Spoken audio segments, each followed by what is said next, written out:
விவேகானந்தரை படிச்சியலா? சின்ன பிள்ளைல அவர் பெரிய கோடீஸ்வரர் பிள்ளை விவேகானந்தர். அவங்க அம்மாட்ட போய் சொல்றாரு, அம்மா நான் துறவரம் மேற்க போல சாமியாரா போறேன்னா.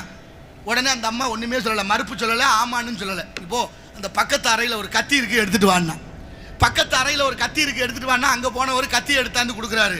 அந்த அம்மா வாங்கி வச்சுட்டு போன்ட்டா. மறுநாள் வர்றாரு, அம்மா நான் துறவரம் ஜாமியாரா போறேன், அந்த கத்தியை போய் எடுத்துட்டு வா. எடுத்தாந்து கொடுத்தாரு, போன்ட்டா. இப்படி 99 நாள் முடிஞ்சிருச்சு. 99 நாள், 100வது நாள் கத்தி எடுத்தாந்து கொடுத்துட்டு, அம்மா நான் ஜாமியாரா போகணும், இப்போ நீ போகலாம்னா.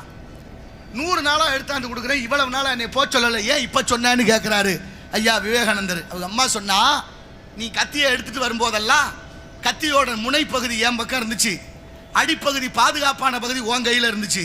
அப்படின்னா என்ன அர்த்தம்? ஒரு சாமியாரா போறவனுக்கு தனக்கு பாதுகாப்பை தேடக்கூடாது, மற்றவர்களுக்கு பாதுகாப்பா இருக்கணும். இதுவரைக்கும் நீ ஓம் பாதுகாப்பை உறுதி செய்தாய், இன்னைக்கு தான் மற்றவர்களுக்கு பாதுகாப்பு